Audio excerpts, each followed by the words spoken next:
geomagnetic storm, sometimes referred to as a magnetic storm, is a temporary disruption in the Earth's magnetosphere.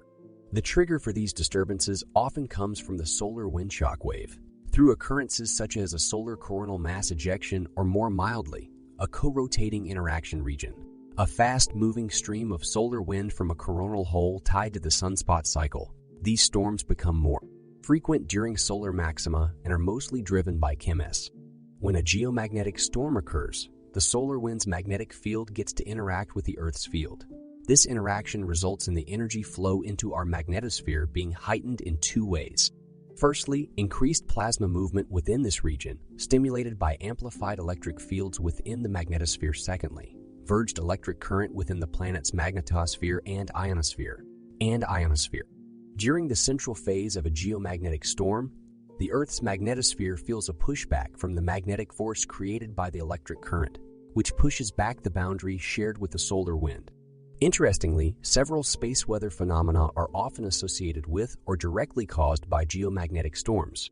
These weather phenomena include solar energetic particle events, geomagnetically induced currents, ionospheric storms, disruptions in navigation by magnetic compass, and auroral displays at lower latitudes than usual. Historically, the impact of such phenomena has been clearly visible. The Carrington event of 1859, the largest recorded geomagnetic storm, had a disruptive impact on the then recently developed USA telegraph network, causing fires and electrocuting operators. However, even larger and very rare geomagnetic storms, known as Mayak events, occur, identifiable by spikes in radioactive carbon-14 and tree rings. Changes in the DEST, disturbance storm time, index typically define a geomagnetic storm. The DEST index gives an estimation of the globally average change in the horizontal component of the Earth's magnetic field. This index changes across the three phases of a geomagnetic storm: the initial, main, and recovery phase, with the degree of disturbance varying in size. The size of a storm can range from moderate to super storm level. While the severity of these storms might vary, their effect on our planet's natural processes makes the study of geomagnetic storms inevitably crucial. Sidney Chapman and Vincenzo C. A. Ferraro in 1931 published a study, A New Theory of Magnetic Storms, offering an explanation for solar flares emanating from the sun. They suggested that a plasma cloud, nowadays known as a coronal mass ejection, accompanies these flares, traversing space to reach Earth within 113 days, a time frame now understood to be 1 to 5 days. This plasma downplays Earth's magnetic sphere, thereby strengthening it at Earth's surface. This concept was fortified by the research of Christian Birkeland and others. Birkeland, utilizing the newly discovered cathode ray tubes, postulated that these rays spiral toward the polar ends of a magnetic globe, thereby elucidating the increased appearances of auroras in these regions. The effects of geomagnetic storms were first scientifically documented in the early 19th century. From May 1806 to June 1807, Alexander von Humboldt logged compass bearings in Berlin. On December 21, 1806, he observed his compass wildly fluctuating in concert with an intense aurora. The hold for the peak geomagnetic storm is on September 1-2, 1859, now referred to as the solar storm of 1859 or the Carrington event. Massive sunspots and solar flares were detected on the sun from August 28 to September 2, 1859, the largest flare occurring on September 1. Mirroring this event, a giant cheme probably bolted from the sun and made its way to Earth within an astonishing 18 hours. A journey that usually lasts 3 to 4 days, this event decreased the horizontal field by 1600 ns, as recorded by the Kalaba Observatory, and is believed to have caused a dust of 1760 N. Among the effects were auroras visible far south in places like Hawaii, Mexico, Cuba, and Italy, and increased voltage (EMF) in telegraph wires across Europe and United States, in extreme cases causing shocks and fires. Analyses of the frequency of similar events, as evidenced by ice cores, indicate an average recurrence rate of once in approximately 500 years. Since the Carrington event, less intense storms have been reported. These include spikes in solar activity in November 1882 and May 1921, which caused disruption of telegraphs and instigation of fires, and in 1960, which led to widespread radio disruption. Also, severe geomagnetic and proton storms in early August 1972 led to terrestrial electrical and communication network breakdowns, affecting satellites and setting off Navy magnetic-influenced sea mines in North Vietnam. The March 1989 geomagnetic storm caused a power outage over Quebec due to the tripping of equipment protection relays. As a result, 6 million people experienced power loss for 9 hours, with auroras witnessed as far south as Texas and Florida. The cause of this event was a chemi ejected from the sun on March 9, 1989, causing the disk to drop to 589 nm. Between 19 October and 5 November 2003, 17 significant solar flares emitted from the sun, including one of the most powerful flares ever recorded, a remarkable X-28 flare which induced a severe radio blackout on 4 November. There was a series of semi-coronal mass ejection events connected to these flares, culminating in 3 highly disruptive geomagnetic storms from 29 October to 2 November.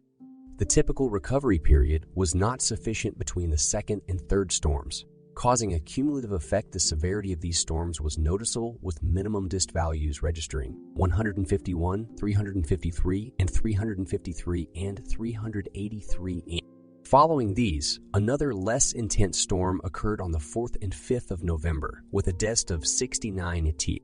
Its reduced impact can be attributed to the rotation of the active solar region beyond the meridian, causing the majority of the chemi generated during the flare event to bypass Earth. This entire series of cosmic disturbances was aptly named the Halloween solar storm. The solar storms wreaked havoc on several operational systems and infrastructure. The Federal Aviation Administration's Wide Area Augmentation System, WAAS, was entirely non-operational for an approximate time period of 30 hours.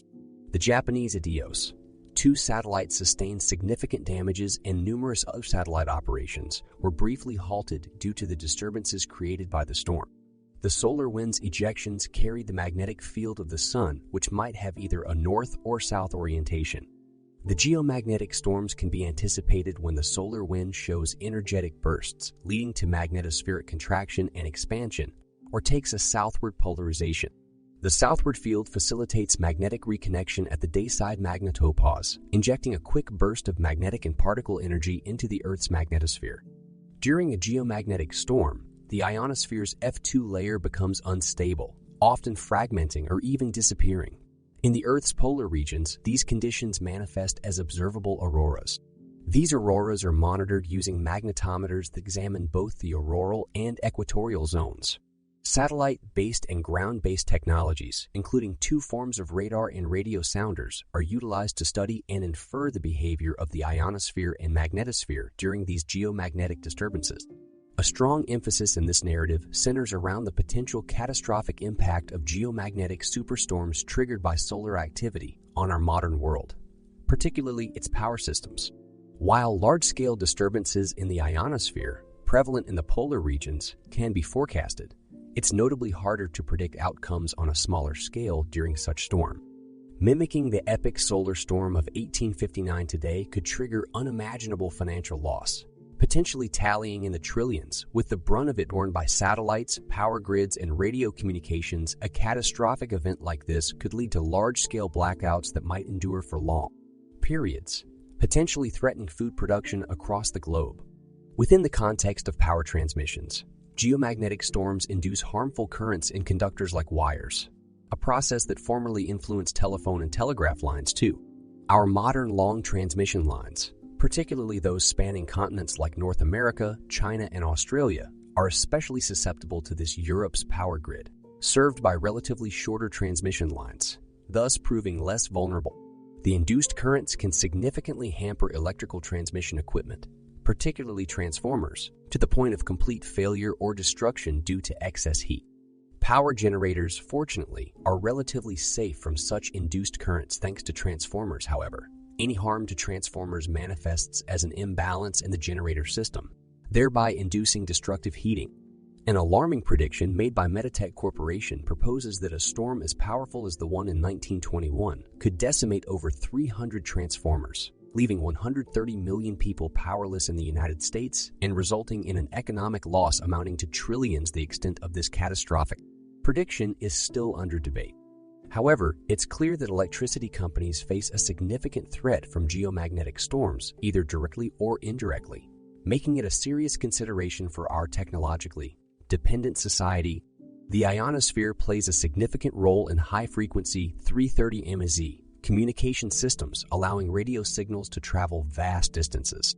Unexpected propagation paths and rapidly fluctuating signals can result due to ionospheric storms, which can affect radio communication globally, while TV and commercial radio stations generally remain unaffected by solar activity. Other forms of communication can experience frequent disruptions.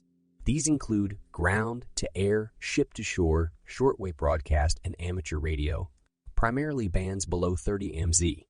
Operators of these devices rely on solar and geomagnetic alerts to ensure their communication circuits continue to function. Similarly, military detection or early warning systems operating within the high-frequency range are influenced by solar activity. The over-the-horizon radar system, which uses the ionosphere to recognize long-distance aircraft and missile launches, can also be impacted during geomagnetic storms. Submarine detection systems that utilize the magnetic signatures of submarines can also experience difficulties due to distortions and masking of signals caused by geomagnetic storms. The Federal Aviation Administration regularly receives alerts concerning solar radio bursts to preempt communication issues and prevent unnecessary maintenance. These disruptions can occur when an aircraft and a ground station are aligned with the sun, resulting in excessive noise levels on air. Control radio frequencies the same can occur with UF and SHEF satellite communications when an Earth station, a satellite and the sun align. Services like AirSatone offer real-time feeds for geophysical events from institutions, such as NOAA's Space Weather Prediction Center, which are crucial for flight crews and maintenance personnel to plan for any potential disruptions to satellite communications, GPS navigation, and HAF communications. Historically, telegraph lines were particularly susceptible to geomagnetic storms. These long-haul telephone lines, some of which are undersea cables, unless fiber optic, may also succumb to similar effects. Moreover, the damage to communication satellites due to geomagnetic storms can result in significant disruptions to non-terrestrial forms of communication. The potential for such widespread disruption was reported by the National Academy of Sciences in 2008. In the context of the 2012-2013 solar peak, highlighting the possibility of large-scale, months-long global internet outages. Consequently, the study emphasizes the robustness of the current internet infrastructure and proposes potential mitigation measures such as user-powered mesh networks, peer-to-peer applications, and the introduction of new protocol. In the celestial dance between the sun and its planets, solar activity plays a vital role, most notably impacting global navigation satellite system. INS signals which, much like a twinkling star, tend to scintillate when the ionosphere's density unexpectedly fluctuates. The phenomenon of scintillation during ionospheric disruptions is analyzed during ionospheric modification experiments at HOARP and also at the Geomagnetic Radio Observatory. Even amidst confounding signals, GINS receivers rely on Receiver Autonomous Integrity Monitoring (RAIM), a technology used by GPS for continued operation. However, judgment under RAIM is based on the assumption that most of the GPS constellation operates correctly, limiting its utility during geomagnetic storms that globally disturb all constellations.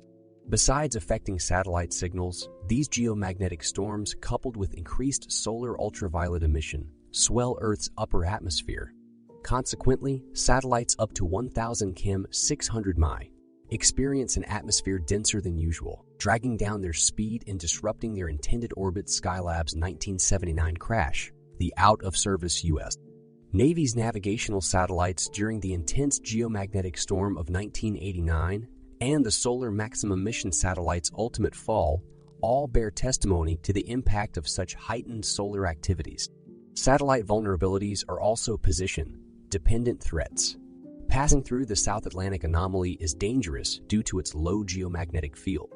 Swift geomagnetic field changes can generate electrified currents throughout pipelines, inducing engineering issues, such as miscalculations in flow meters and accelerated pipe corrosion. Solar proton activities can result in elevated radiation levels on aircraft at high altitudes while offering adequate protection at ground level. However, such exposure could potentially be fatal for astronauts due to radiation poisoning. as these high-energy particles disrupt living cells, potentially causing chromosomal damage, cancer, and other health issues. Even at ground level, solar particle event causing an increase in the neutron count can impact radiation dose, though they do not significantly increase the risk of cancer. Satellite monitors of solar proton events enable flight path and altitude adjustments to mitigate exposure. In essence, the sun's role in dictating satellite signals, satellite functionality, pipeline operations, and health risks is profound, making close monitoring and strategic planning crucial for both safety and operational efficiency.